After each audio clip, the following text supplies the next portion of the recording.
My name is Jacob Thornton. I'm 29 years old. The night it happened was October 12th, 2019. If you want the facts first, there they are. I went into the Appalachian Mountains with 3 friends for a long weekend of old trails, campfire bourbon, and to escape the city. We found something we didn't expect, and it still follows me when the wind picks up and the trees sigh. But that's the ending of the map. To understand how we got lost in something older than roads and radio, you have to step back through the lead-up. The who, the why, the small choices that border on superstition. I work as an electrician in Akron. My truck's call sign is Blue Atlas.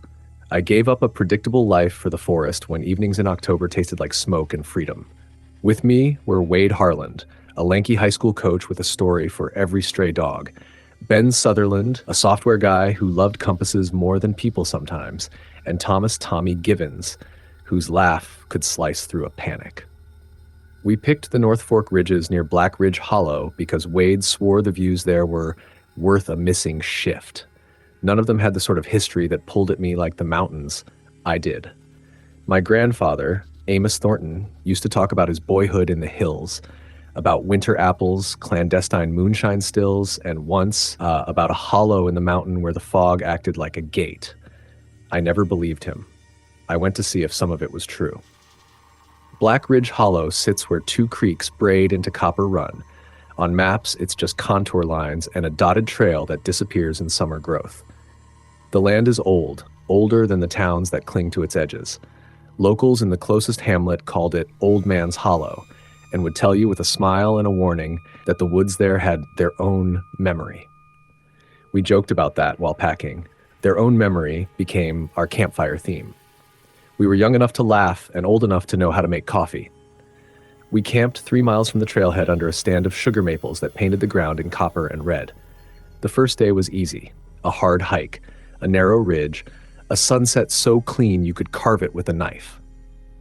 Wade brewed coffee on a single burner. Ben calibrated a tiny compass he kept in a leather case. Tommy strummed a battered guitar and sang songs that made the creek seem neighborly. I told them a story my grandfather loved about the fog gate. They grunted and called it an old man's tale, and we all passed around a flask like that, made it real. The moon was a coin. The night was perfect. We chose a slope to explore on the second day because it promised a small, abandoned stone foundation Wade had read about online. The internet is full of forgotten things that seem safe from the weight of reality. The slope was steeper than the map suggested. Our boots chewed into leaf litter, and the air smelled of iron and rot. Around noon, we found the foundation. Little more than a ring of flat stones, half-swallowed roots, and a single rusted iron hook sunk into a boulder like a name tag. We joked about squatters, about pirates of the Appalachian Trail, about finding a diary.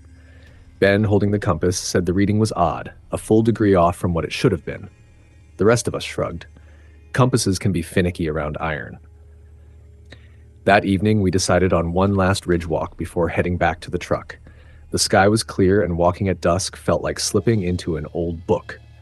Somewhere beyond the holler, a hound began to bark, long and mournful, and then the sound drifted away.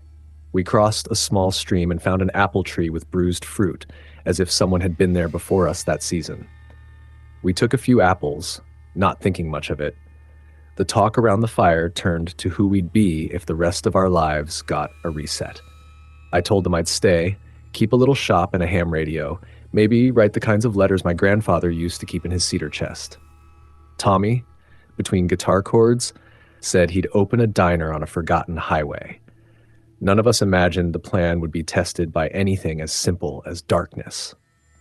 The first sign that something was different came as a whisper, a steady cone of animal sounds that didn't line up, the far-off bleat of something like a goat, then a slap of wings that couldn't be any bird we knew.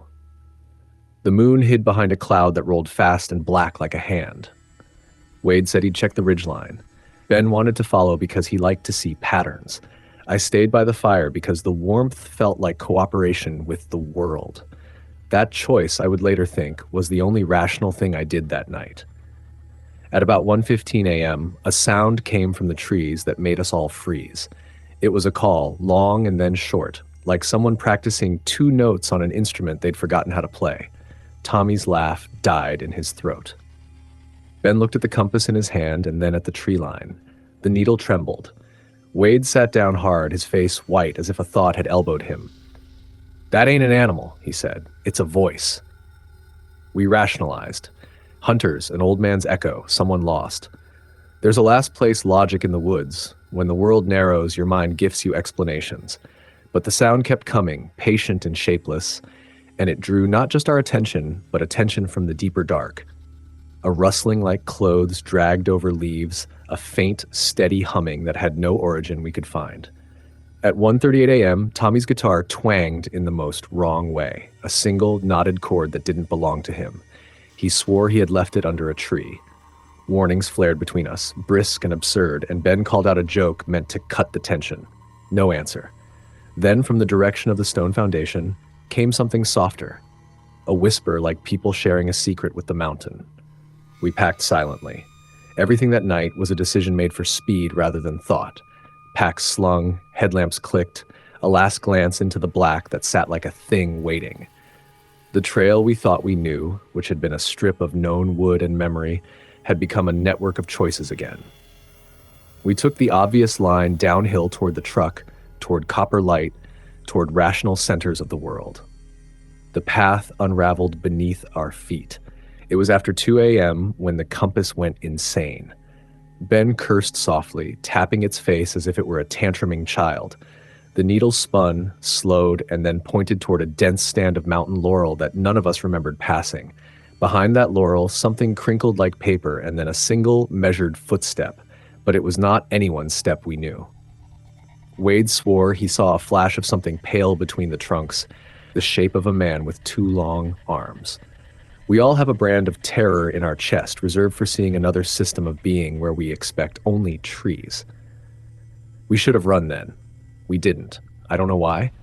Pride? Fear of what running would mean? Maybe we thought running would make the thing we didn't understand real. Whatever the reason, the next hour stretched like taffy, and everything that had felt like a story turned into a series of small, hot facts.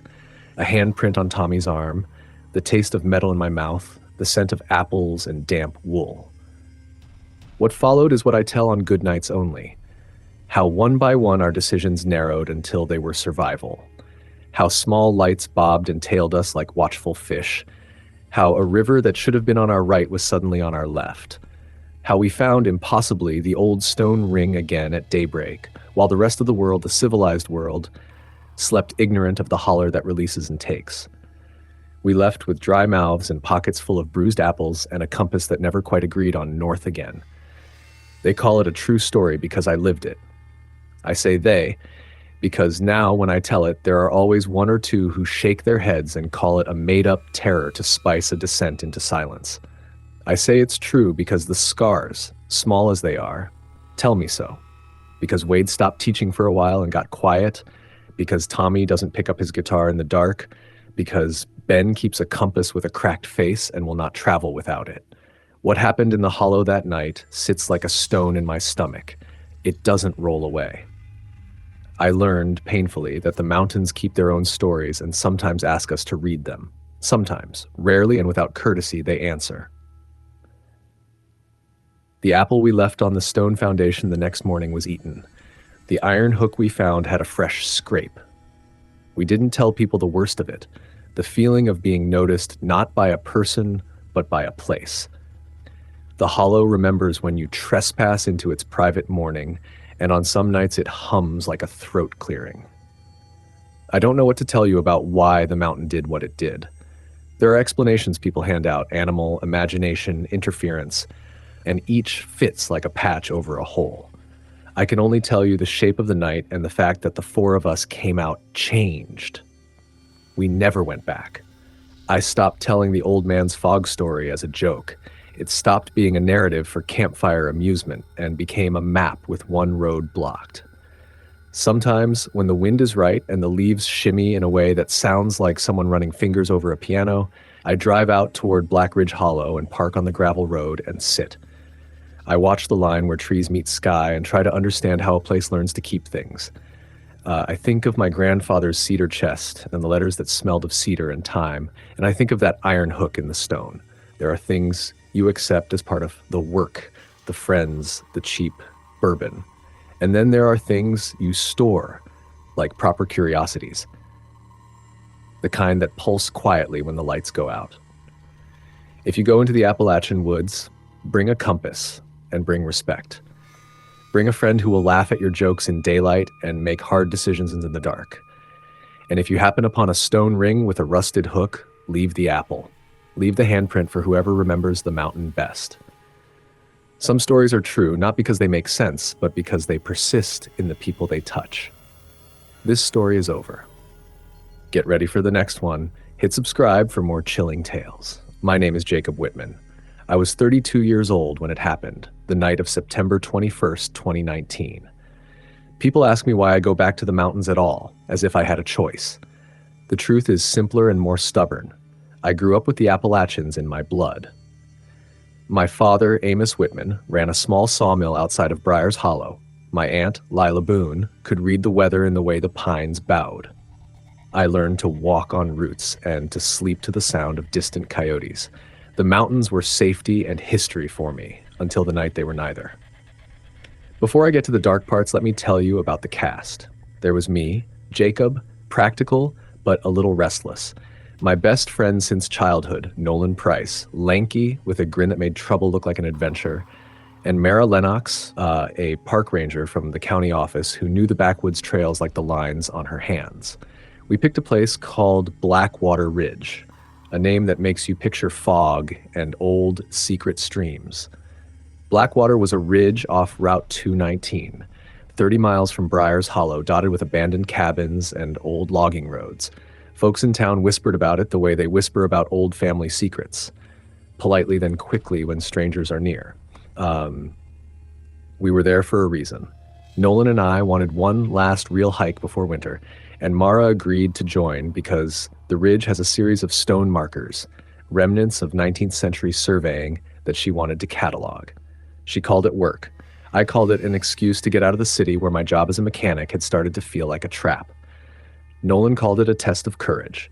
We didn't mention that the ridge had a reputation for making compasses go funny and for old-time hunters to report lights drifting through the trees at odd hours. Superstitions, mostly, until you stand where the mist clings to your boots and hear the pines talk at night. We planned the trip in late August and set the date for September 20th. We packed a small camper with basic supplies, a tent, topo maps, headlamps, a handheld radio, and Mara's gear for documenting the markers. Mara insisted on a two-way GPS and an emergency beacon, because mountain storms are faster than you think, she said. Nolan laughed and said we were prepared for anything. I remember that laugh. It sounds very small when you say it now. On the morning of the 20th, the sun poured through the trees like someone had flung molten gold.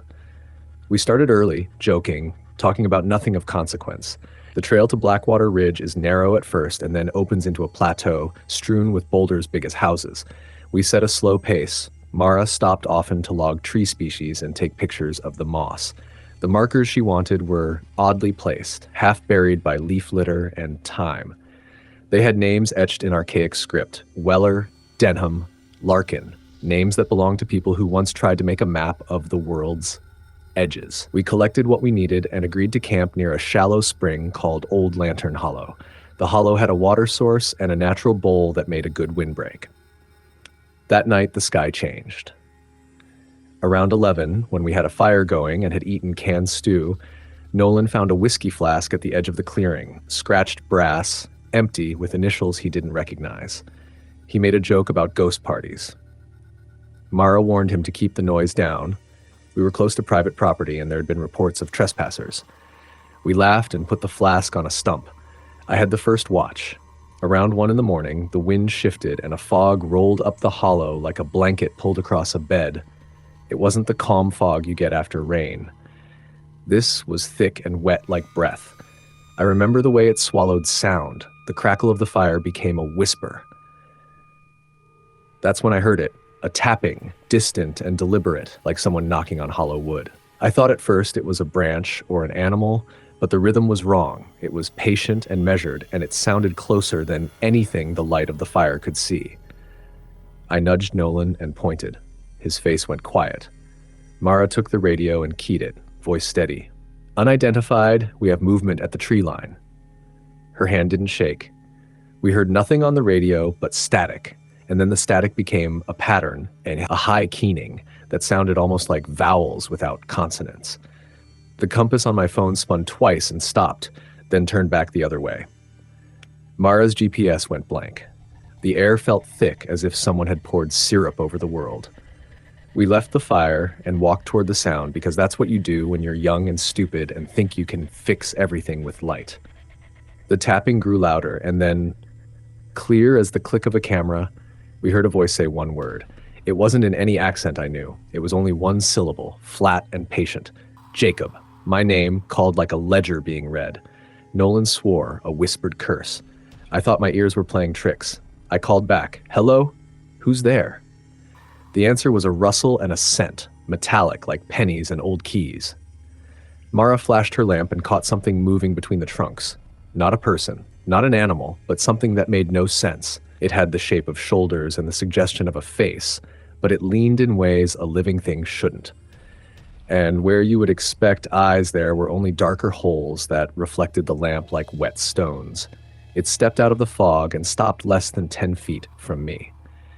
In the cold light, it looked like it was wearing clothes from another century, a long coat blacker than the night, a hat with brim, a scarf torn into ribbons.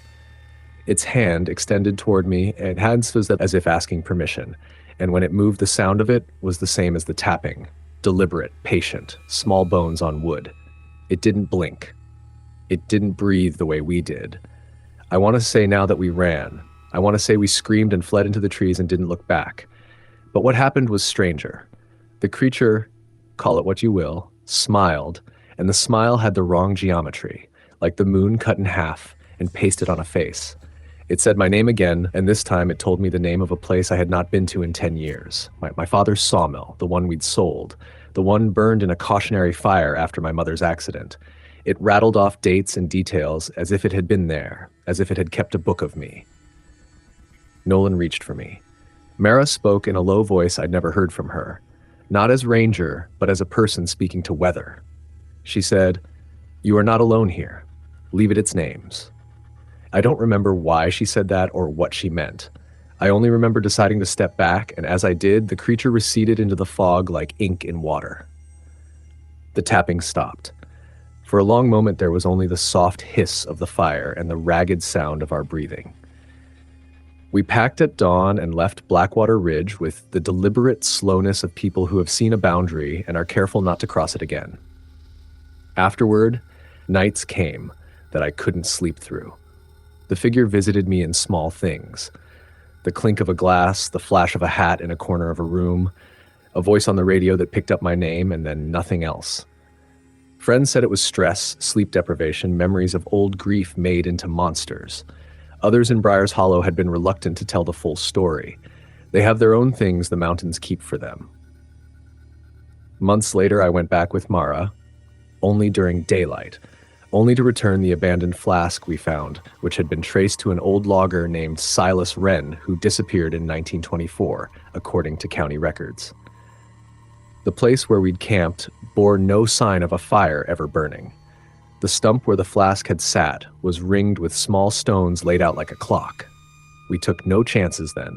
We left the flask in the hollow, placed the stones back the way they were, and walked away. People will tell you that the Appalachian wild is full of spirits and that the land remembers. I can neither confirm nor deny the words they use. All I know is that on September 21st, 2019, in a clearing called Old Lantern Hollow on Blackwater Ridge, something that was not quite human called my name and knew the ledger of my life. Since then, I sleep with the light of a lamp on and keep a map with my finger on the place we call home. If you ask why I tell this, it's because stories are how we build fences around fear. It's how we mark where something touched us and then left. Take from this what you will, a warning, a parable, a confession. The mountains have their own calendar and their own names.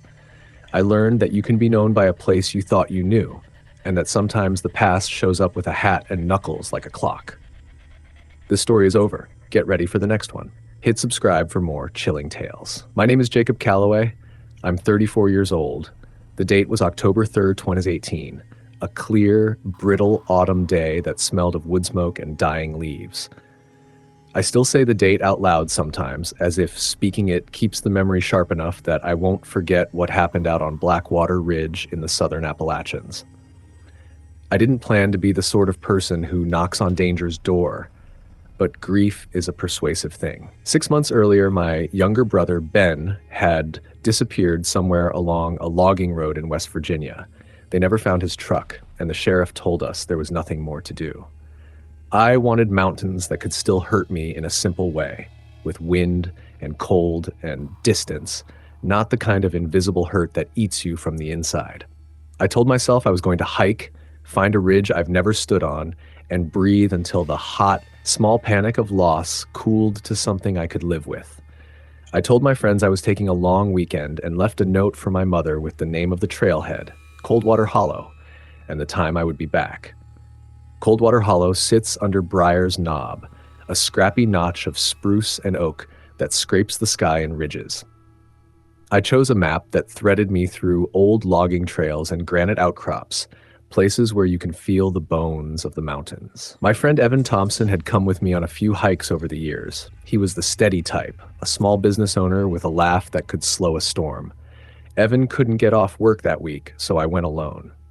The guidebook mentioned a deserted hunting cabin near Stonewell Creek, and that detail, the cabin, the creek, gave me a story to tell myself on the road. It felt safer to put the ache inside a plot. Jacob goes into the hills, Jacob comes back different, Jacob learns something. Human beings are good at making arcs where there might be none. There were other characters in the margins of that weekend.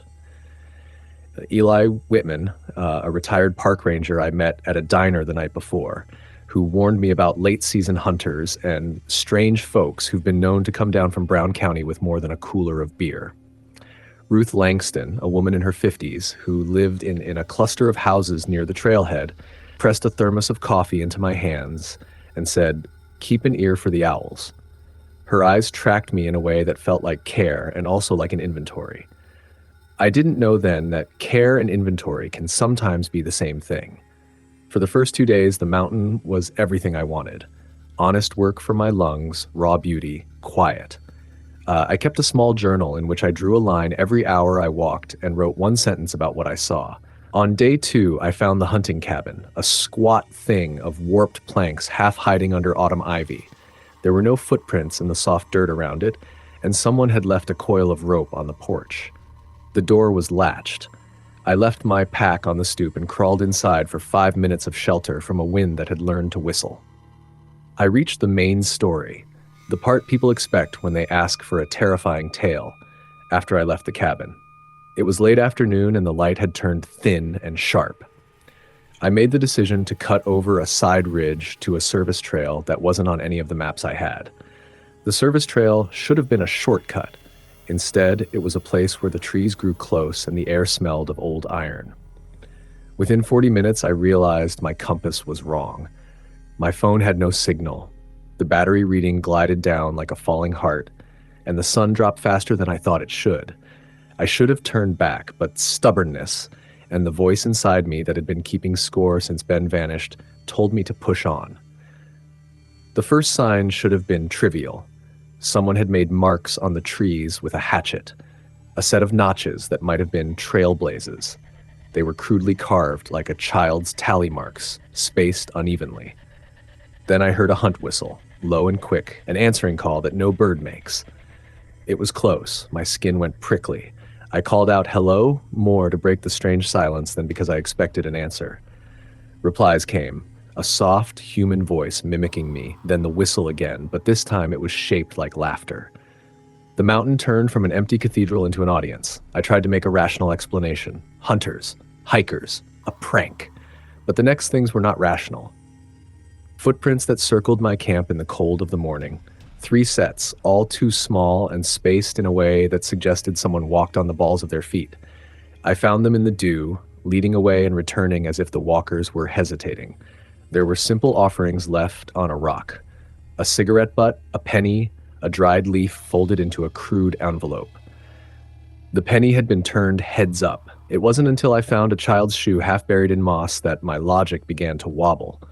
The shoe was the faded blue of a boy's sneaker, scuffed and small. My stomach emptied.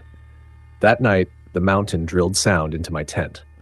Something flapped slow and heavy outside, like a canvas being stroked. The whistle I had heard during the day came again, and this time I swore I could hear it moving, circling around my campsite. At 2 a.m., something bumped the tent so hard it rattled my teeth. I unzipped the flap, light in hand, and shone it into trees that looked like black teeth. For a moment, I thought I saw movement, a silhouette that might have been a person, hunched and thin, standing between saplings with a rag over its head. The thing didn't run. It leaned on a sapling and looked at me like someone testing an experiment. I slept badly. When morning came, my map was gone. Not just misplaced.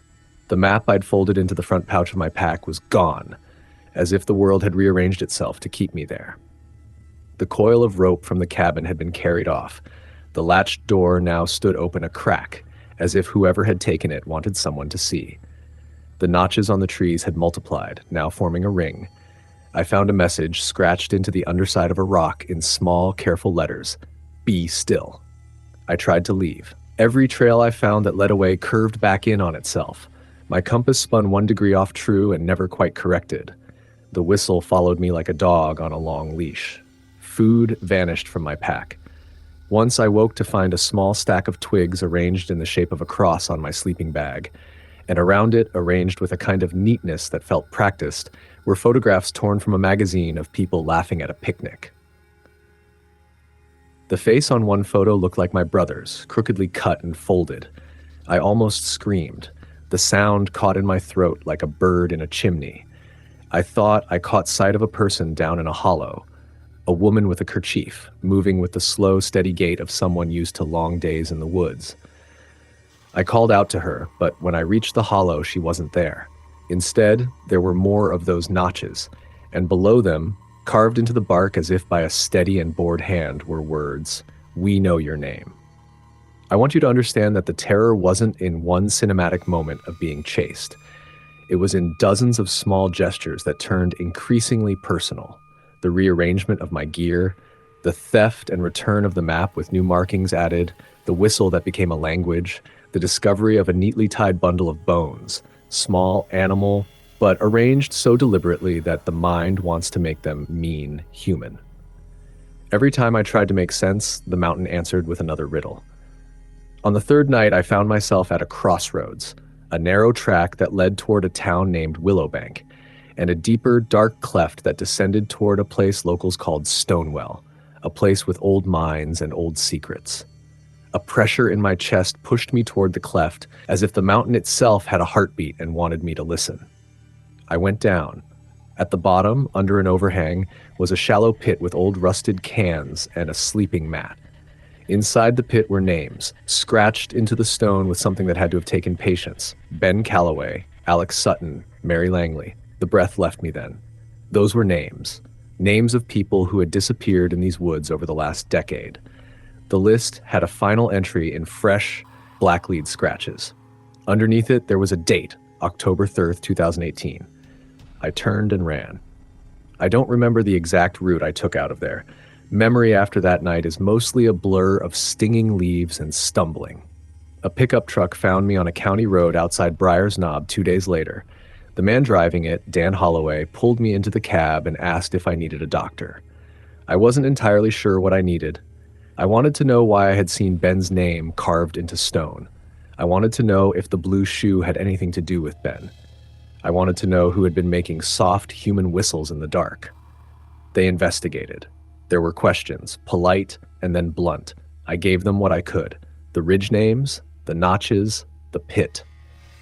When they searched the cleft, they found nothing that fit my description. They found a few old coins and evidence of recent campers, but no carved names, no child's shoe. Ruth Langston swore she hadn't carved anything. Eli Whitman said he hadn't heard whistles, only coyotes. The sheriff suggested I might have been disoriented, that my grief had created a narrative my mind needed. That answer sat like ice in my throat. I still sleep with the tent stakes in the back of my truck, and I keep the key to my brother's truck on a loop in my pocket. On some nights, the whistle returns in my dreams, low and circling. On other nights, it's the creak of wind in a tree that sounds absurdly like a voice saying, "Be still." People ask if I would go back. I don't know. Sometimes I think the mountain keeps what it wants, and sometimes I think it lets the living keep what they can carry home. This story is over. Get ready for the next one. Hit subscribe for more chilling tales.